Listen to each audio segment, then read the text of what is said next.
Good afternoon, everyone. This is Christian with another journey in the journey. Just making a video really quick about pricing.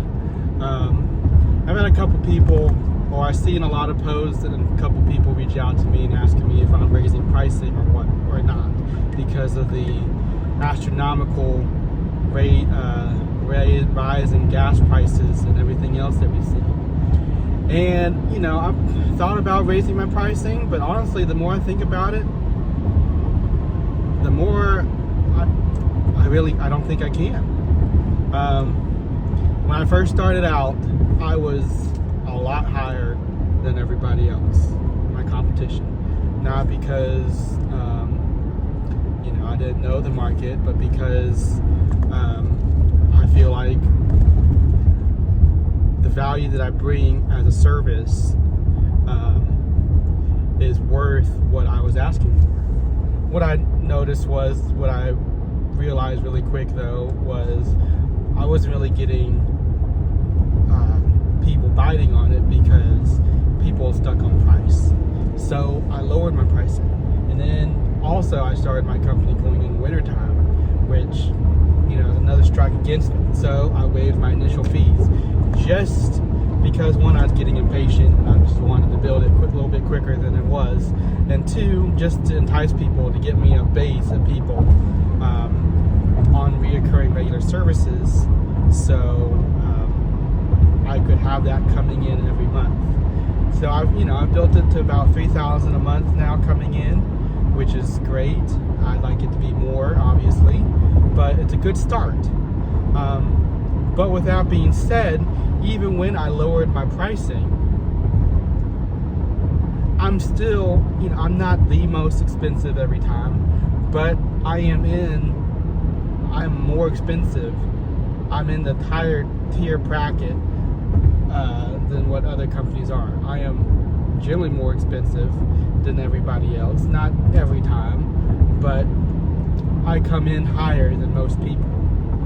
And, with inflation, it has almost helped me out. I think it's going to help me out, because hearing what other people are raising their prices to, it is still it is making me more competitive now. And I may raise pricing, but right now I'm not too busy to where I can't handle it. And still, with what I've heard other people raise their pricing to, I'm still higher, a little bit higher, a couple dollars higher than what they are. And so I say all this because the challenge I challenge everybody with is know your worth. If you haven't read the book, I think it's Value-Based Fees, but read it, listen to it on Audible. It's a great book, but it'll really get you thinking. And just know your worth. I was talking to a friend, and I'm like, I really don't get roach jobs. I really don't get too many bedbug jobs, because there's still so many companies willing to do it for a lot less. And granted, I lowered my pricing, and I think it's, for my chemical costs and for all the labor and stuff that's included, I think it's a pretty decent rate. I had it more because I wanted a better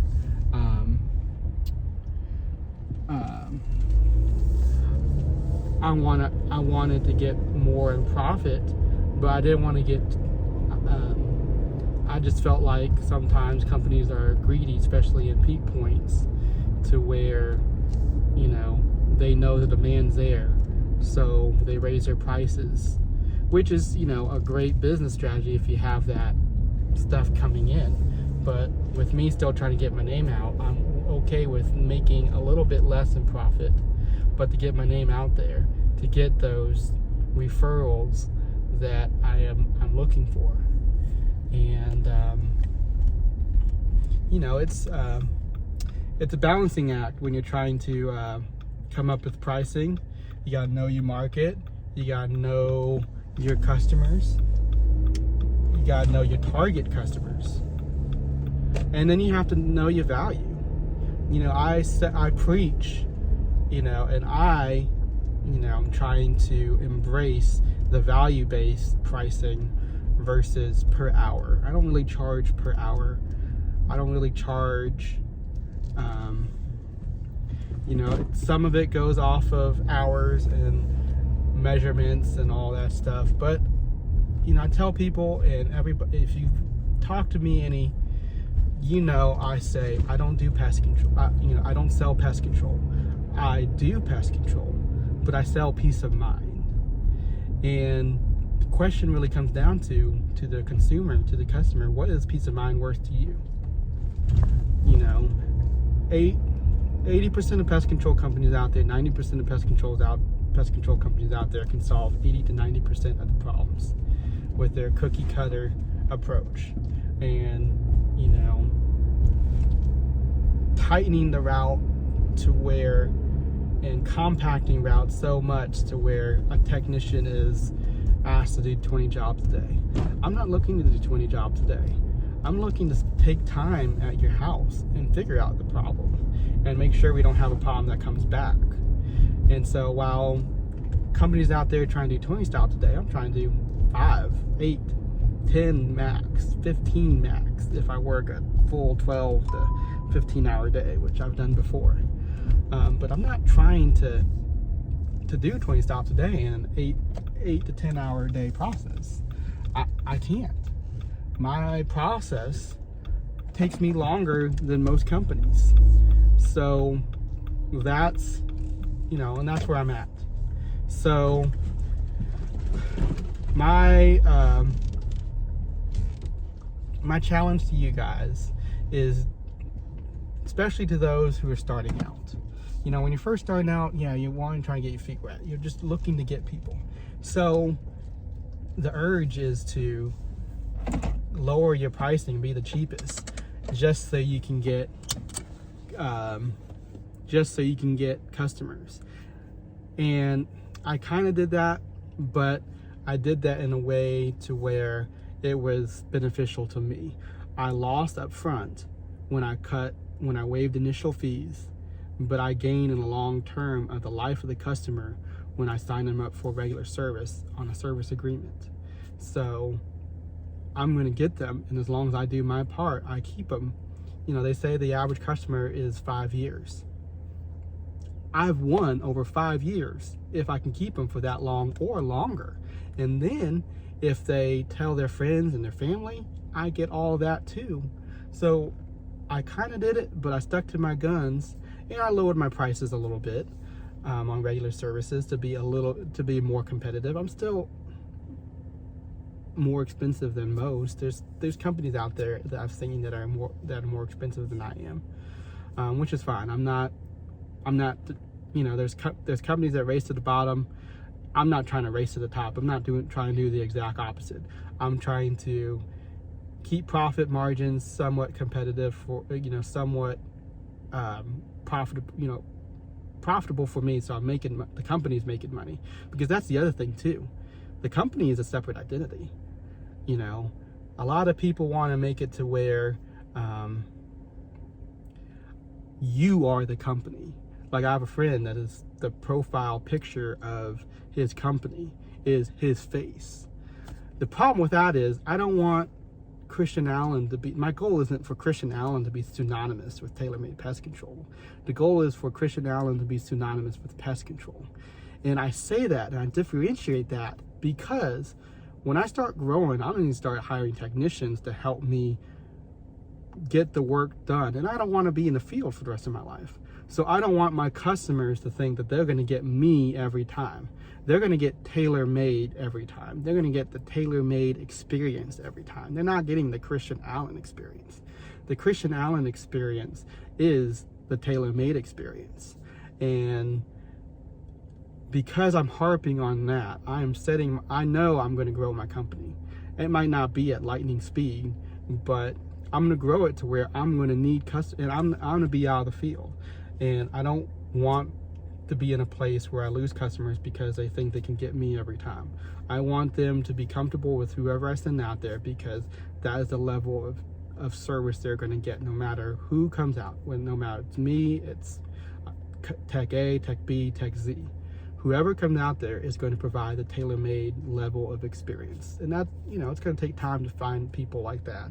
And there's going to be bumps in the road that I'm going to have to experience as I continue my journey.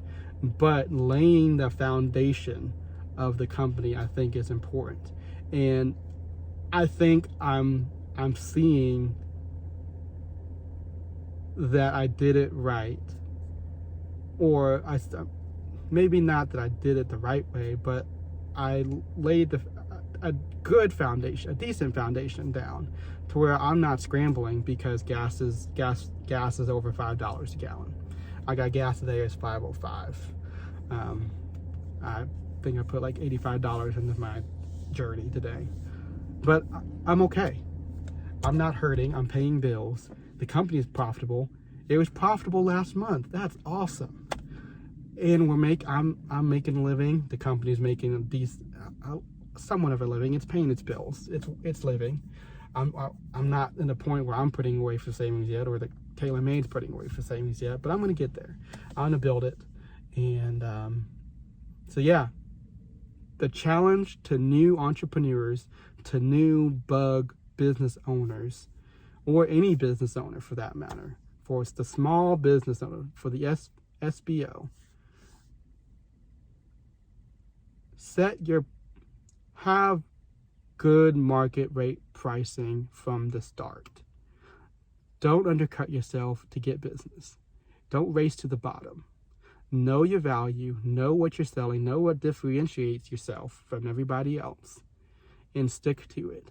Yeah, you can do sales, you can do different things to bring business in like I did, but stick to your guns, because there's going to come a point when the economy is going to go to the tank like it is now, and companies are going to other companies are going to start raising their pricing, and you're like, I was already there. I'm not stressed because I've been making money. I've been paying my bills. I've been covering my stuff. And gas goes up a little bit. Okay, it eats into my cost a little, profit a little bit, but I'm okay. I'm still making money. There might come a point where I need to raise my pricing again, and I will when I get to that point. And I'm thinking about that to get my profit margins where I want it to be. But the moral of the story is I'm not pushed to a corner where I have to do things. I have to make drastic changes, because those drastic changes that needed to be made weren't made, but they were the foundation to what the company was built on.